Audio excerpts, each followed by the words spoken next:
오늘은 시편 124편 1절에서 8절 말씀을 가지고 위험과 도움의 노래라는 제목으로 말씀을 함께 나누겠습니다. 시편 121편의 말씀을 보면 나의 도움이 어디서 올까? 천지를 지으신 여호와에게서로다 하면서 도움이라는 단어가 나오죠. 그리고 그 다음부터는 하나님은 지키시는 분이시다.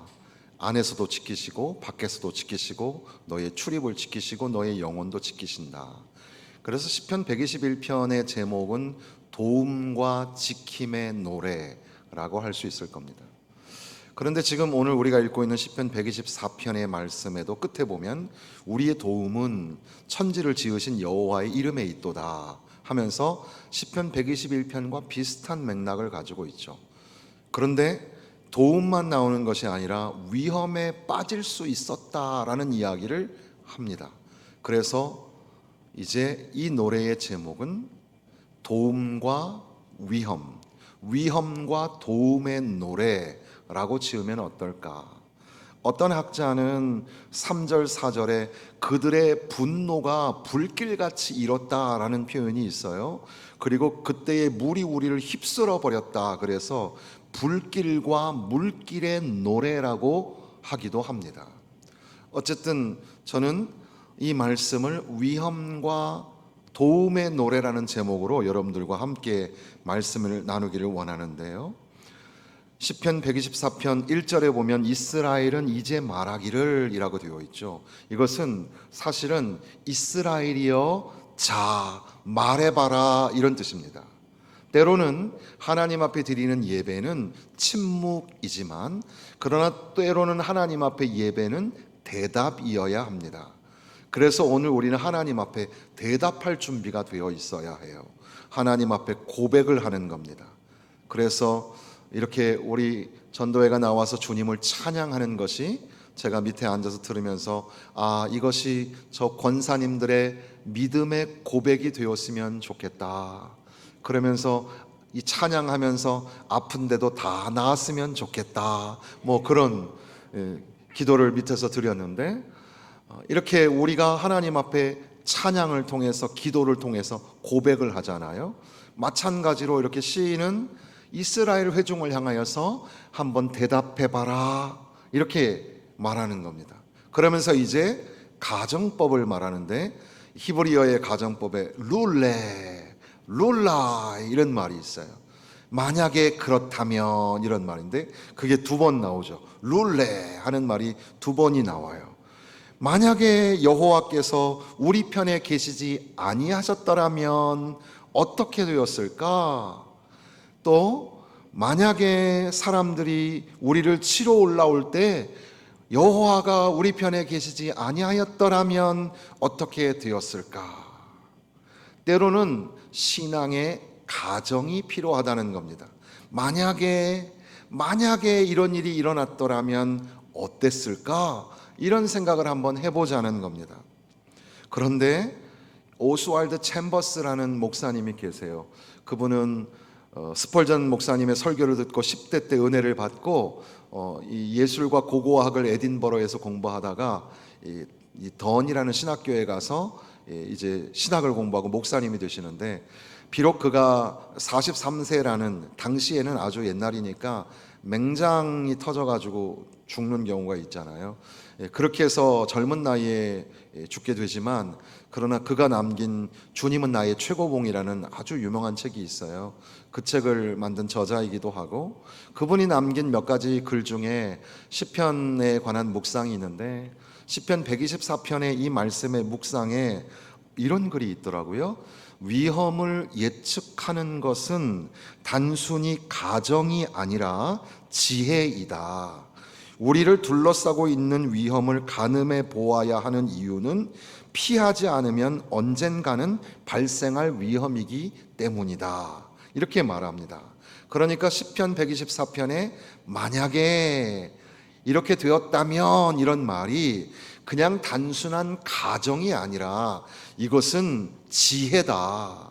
이것이 영적인 지혜가 된다. 이렇게 말씀하면서 여기에 최소한 세 가지의 위험이 등장하게 되는데 적대심이라는 위험이 등장한다.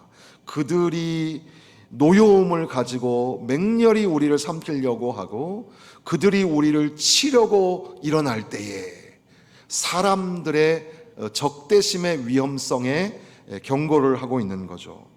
우리를 치려고 하는 사람이 막연한 뜬금없는 그런 일이 아니라 우리가 반드시 알아야 할 것은 적대심을 가진 사람이 분명히 있다는 사실이에요.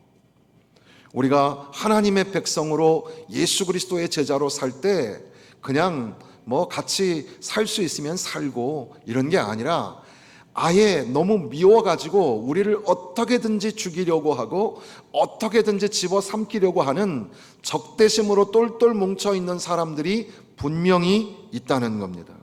예레미야서에 기록한 것처럼 인간의 마음이 만물보다 거짓되고 심히 부패하였기 때문에 사람은 사실은 믿음의 대상이 아니에요. 사람은 서로 신뢰하고 의지하고 살아가야 할, 더불어 살아가야 할 존재지만 사실은 믿으면 믿을수록 낭패하기 쉬운 게 사람이죠. 믿음은 오직 하나님을 향하여, 사람은 사랑과 긍휼의 대상이라고 생각합니다. 그래서 저 사람을 불쌍히 여기는 마음을 갖고 사랑하는 마음을 가질 수만 있다면 참 좋겠습니다. 그런데 이 사람이 때로는 그냥 아무 관계없이 살아가는 것 같아도 사실은 어떤 사람들 중에는 적대심을 가지고 나를 죽이고자 삼키고자 하는 사람도 있다는 사실을, 그 위험성을 경고하는 게 만약에 라는 말이라는 거죠. 또한 만약에 여호와가 우리 편이 아니었다면 그때의 물이 우리를 휩쓸며 시내가 우리 영혼을 삼킬 것이다. 이 시내라는 말은 사실은 급류라고 말하는 게 더 좋겠어요. 그러니까 갑자기 빠르게 내리는 물에 휩쓸려서 막 빠져들어가는 경우가 있잖아요. 그런 위험성에 대한 경고입니다. 이것을 오늘 우리식으로 말하면 우리의 삶 가운데 닥쳐오는 고난이나 고통 같은 것을 말할 수도 있겠습니다. 우리에게 고통이 찾아옵니다. 우리에게 고난이 찾아옵니다. 고난을 통해서 하나님의 자녀가 된다는 사실을 우리가 수도 없이 듣지만, 그런데도 불구하고 우리에게 고난이 찾아오면 얼마나 낯선지 몰라요. 우리에게 고통이 찾아오면 가슴을 치면서 왜 나에게 이런 일이 생겼냐고 막 그렇게 속상해합니다. 반드시 주의 자녀에게 징계가 있고 고통이 있고 연단의 과정을 통하여 정련한 순금보다 더 그렇게 정하게 하신다고 말씀하여 주셨는데도 우리에게 고난이 찾아오면, 우리에게 고통이 찾아오면 그것을 감당하기가 힘들어서 어찌할 바를 몰라 한다는 거죠. 그런데 우리의 삶에는 이러한 고통이 분명히 있다는 겁니다. 급류가 휩쓸고 우리를 집어삼키려고 할 때가 있다는 겁니다. 그런데 그때 만약에 하나님이 내 편이 아니었다면 참 생각하기도 싫죠. 그런 이야기를 지금 하고 있는 겁니다. 그리고 그때에 넘치는 물이 우리 영혼을 삼켰을 것이라, 이 말을 통해서 파멸하고 완전히 부서지는, 완전히 죽게 되는 그런 모습을 보게 되는데, 우리가 결국 궁극적으로 당하게 되는 환난의 끝에는 우리를 완전히 집어삼켜서 죽이려고, 진멸시키고 파멸시키려고 하는 존재가, 그런 위험성이 우리 가운데 있다는 사실입니다. 이것을 예견하고 예상해 보는 것이 참 중요하다는 겁니다. 이렇게 말씀드렸던 이런 위험성이 우리의 삶 가운데 분명히 있었는데, 내 삶에 그런 게 있었지, 이런 것들을 다 회고하는 것뿐 아니라 혹시라도 내 삶에 그런 것이 없었을지라도 그럼에도 불구하고 이것을 가정하고 생각하는 것은 단순한 상상이 아니라 그것이 바로 지혜이고 그것이 믿음의 발현이 되는 아주 특별한 은혜의 시간이 된다는 겁니다. 그러면서 사람들은 자기 연민이 사탄이 주는 유혹이라는 것을 잘 몰라요. 자기 연민에 빠져서 왜 이런 일이 내게 일어났을까? 왜 이런 가난이, 왜 이런 고통이 내게 찾아온 걸까? 왜 이런 어려움이 찾아와서 나를 곤란하게 하는 걸까? 자기의 입장만을 계속 생각하고 자기에게만 자꾸 침전되어서 거기만 바라보게 되면, 그러면 그 사람은 도무지 그 상황에서 헤어나올 수가 없습니다.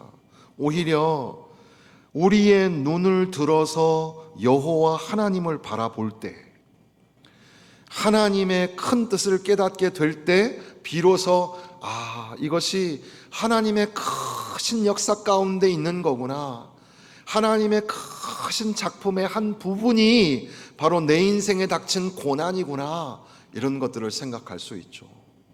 그래서 우리의 눈을 들어서, 우리의 믿음의 눈을 들어서 예수님께 고정하고 하나님의 크신 손에 고정하여 하나님을 바라보아야죠. 눈을 들어 산을 보아라, 너의 도움 어디서 올까? 천지 지으신 너의 하나님 여호와에게서로다. 우리의 도움은 천지를 지으신 하나님께 있다. 눈을 들어서 하나님을 바라보아라. 믿음의 눈 들어 주를 보리, 이 또한 지나가리라. 믿음의 눈을 들고 이 고난을 봐야지, 그저 내 상황만 보면 안 된다는 거죠. 우리의 눈은 항상 비전을 가지고 내 눈 주의 영광을 보네. 찬송 가운데 오실 주님, 영광 가운데 오실 주님을 바라보는 그런 눈이 우리 가운데 필요하죠. 하나님은 너를 지키시는 분, 하나님은 너와 함께 하시는 분, 하나님은 너의 도움이 되시는 분, 하나님은 어디에나 너와 함께 하시는 분, 그 하나님을 바라보고 그 하나님을 생각할 때 나의 고난, 나의 고통에 빠져 있지 않고 하나님을 바라봄으로 거기에서 건짐을 받고 다시 일어나게 되는 귀한 은혜, 놀라운 축복을 받게 되는 것을 잊지 마시기를 바랍니다. 조금 더 이 시편 124편의 말씀을 묵상해 보면, 만약에 라는 말을 통해서 시인이 이 하나님의 말씀이 우리에게 도전하시는 바가 뭘까? 시라는 것이 참 좋은 것은, 시는 진실성을 가지고 있고 정직성을 가지고 있고 단순함을 통해서 많은 것들을 우리에게 표현해 주고 전달해 주거든요. 이 시편 124편에는 하나님의 도움을 무슨 조직신학적으로 설명하고 있거나 하나님의 도움을 받으려면 이렇게 된다, 이런 설명이 하나도 없어요. 그냥 시편 124편에 자 생각해봐, 우리가 당하는 수많은 위험성이 있어, 적대심을 가진 사람들이 있고 우리가 고통에 빠질 수가 있으며, 그리고 또한 우리가 파멸되고 진멸될 수 있을 그런 위험성이 있는데, 그때에 만약에 하나님이 우리 편이 아니셨다면 어떻게 됐을까?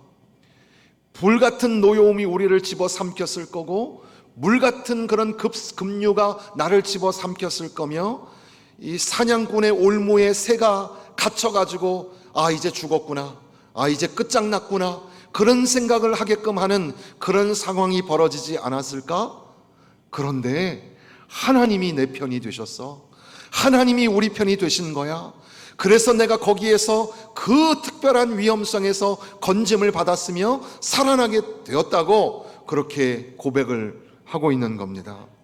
그러니까 그저 하나님은 우리의 도움이야, 이것을 소개하고 설명하는 그런 게 아니라 하나님은 우리의 도움인 거야 라는 것을 선포하고 증언하고 있는 거죠. 바로 여기에 이제 오늘 우리가 고민해야 될 문제가 하나 있습니다. 유진 피터슨 목사님의 글에 보니까 시편 124편을 묵상하다가 하나님께서 우리를 도와주십니다. 하나님은 우리의 도움이 되십니다. 믿으십니까? 이렇게 강단에서 목사님이 얘기를 하고 딱 내려오니까 성도가 목사님에게 목사님 좀 말을 하려면 좀 똑바로 하시라고, 하나님이 무슨 우리의 도움이 되냐고, 하나님은 목사님의 도움이 되는 거지 하나님은 내 도움이 안 되셨다고, 하나님은 나를 도와주신 적이 없다고, 하나님이 도움이시라면 내가 이렇게 살아야 합니까? 내가 이렇게 얼마나 힘들게 사는데 하나님은 우리의 도움이라고요? 아닌 것 같아요. 그때 이제 목사님은 하나님을 어떻게 변호하는 입장에 서게 되는 거죠. 그 기러기 토마토 우영우처럼 이제 변호사가 돼가지고 하나님을 변호하는 거, 하나님을 변호해야 될 텐데, 아니야, 네가 잘못 생각한 거야, 집사님이 좀 잘못 생각하신 거예요, 하나님은 이러이러한 분이에요, 막 이렇게 설명하는 거가 목사의 일일까? 유진 피터슨 목사님의 글에는 그게 목사의 일이 아니다, 이렇게 말하고 있는 거죠.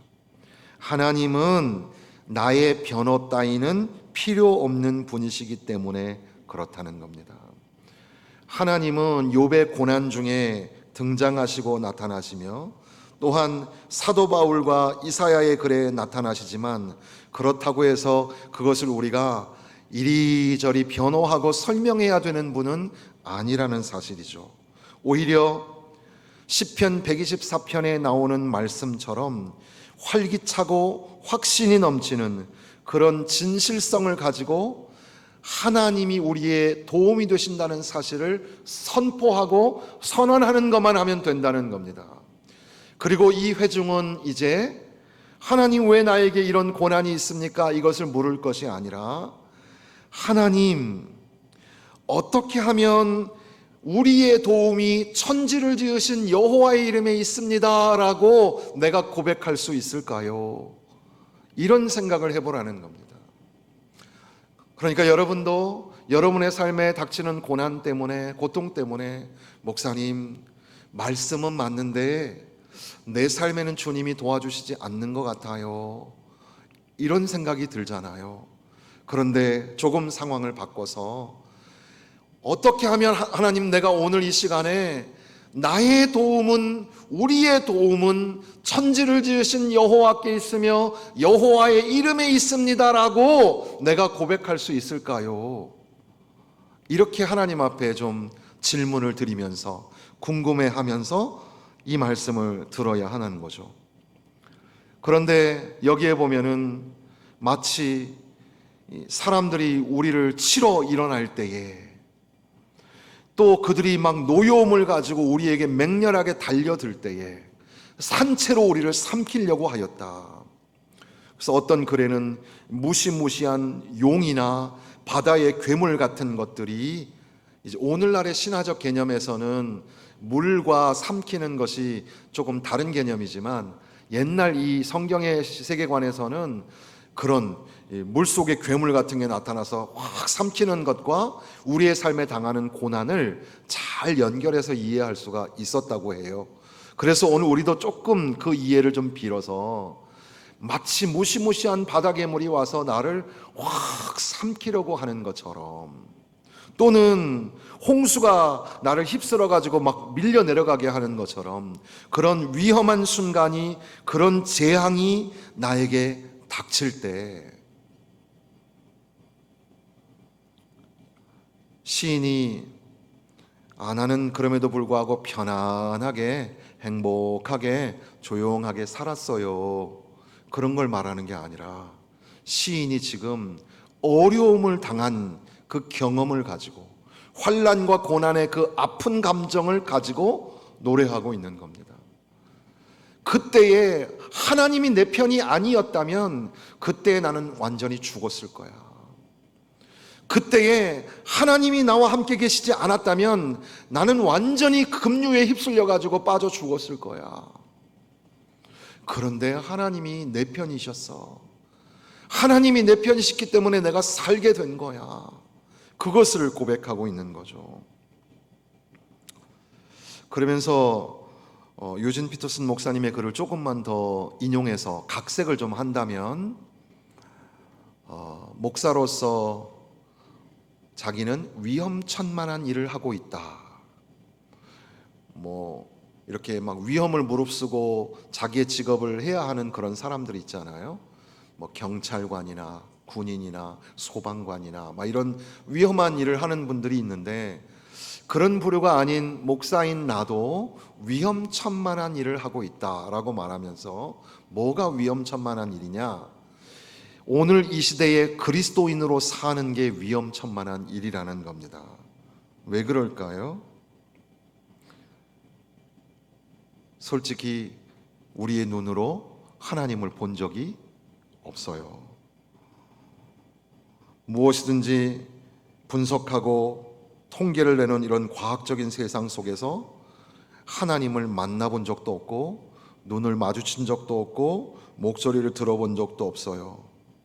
그런데도 불구하고 그 하나님을 내 삶의 중심으로 모시고 살기를 고집하는 게, 이게 얼마나 위험천만한 일입니까? 여러분들도 대단한 분이에요. 하나님 보신 적 있으세요? 소위 세상에서 말하는 그 과학적인 증거를 가지고 하나님하고 대화 한번 해보신 적 있으세요? 그런데 어떻게 전능한 하나님이라고 믿으세요? 그리고 하나님 앞에 예배를 드리고 하나님 안에서 살기를 결심하고 하나님의 백성이 되겠다고 오늘도 이렇게 찬양으로 고백하십니까? 이게 얼마나 위험천만한 일이에요? 조금 더 각색해 보면 소망도 그렇다는 거예요. 미래에 대하여 1시간 후에 일어날 일도 몰라요. 내일 일은 몰라요. 장래일도 몰라요.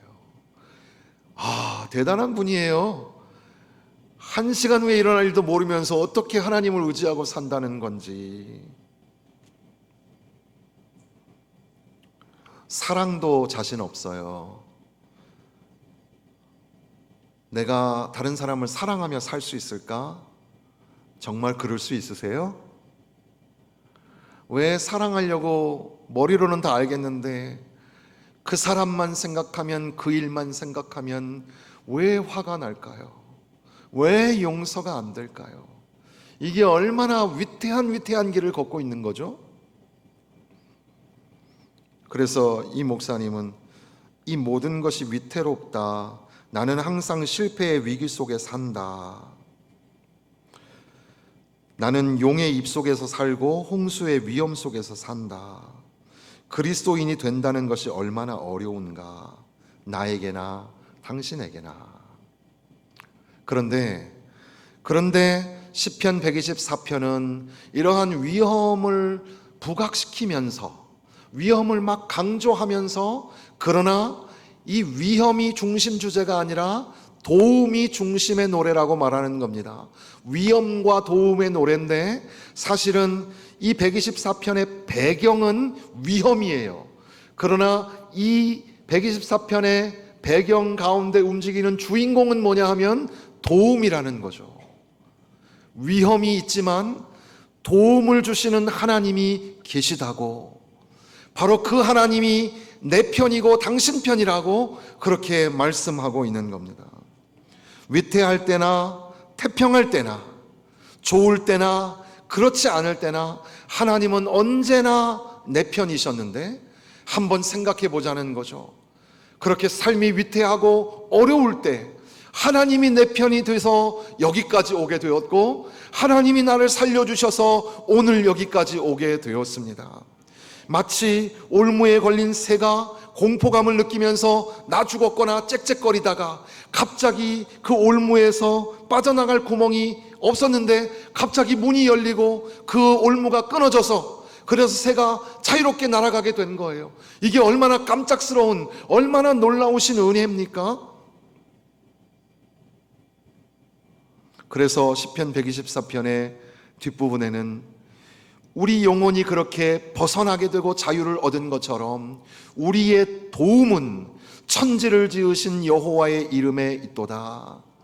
어떤 학자들은 이 우리의 도움이 천지를 지으신 여호와로다인데 여호와의 이름이라고 해서 운율을 맞췄을 거다 이렇게 말하기도 하는데, 그것은 뭐 학자들의 연구고, 우리는 시편 121편에 있는 것처럼 우리의 도움은 천지를 지으신 여호와에게서로다. 시편 124편에 있는 대로 우리의 도움은 천지를 지으신 여호와의 이름에 있도다. 하나님은 나의 도움이 되신다. 하나님의 이름은 나의 도움이 되신다. 이렇게 우리가 고백하면 좋겠습니다. 말씀을 맺으려고 하는데, 우리는 항상 고난과 고통에 점철된 길을 걸어가고 있는지 모릅니다. 그럼에도 불구하고 예수 그리스도께 시선을 집중하고 살아가야 하는 것처럼, 오늘도 우리는 우리의 이 백그라운드가 되고 있는 위험에 시선을 두지 말고 우리에게 도움이 되시는, 우리의 편이 되시는 하나님, 그 하나님께 시선을 맞추고 하나님을 바라보면서 믿음의 길을 걸어야 할 줄로 믿습니다. 여러분의 한 주간의 삶이 만만하지 않을 거라고 예상해 드립니다. 녹록하지 않을 거예요. 아마도 교회 문턱을 나가자마자 속상한 일이 생길 수도 있겠습니다. 아유, 목사님이 좋은 얘기 좀 해주지. 그럼에도 불구하고 좋은 얘기가 하나 있어요.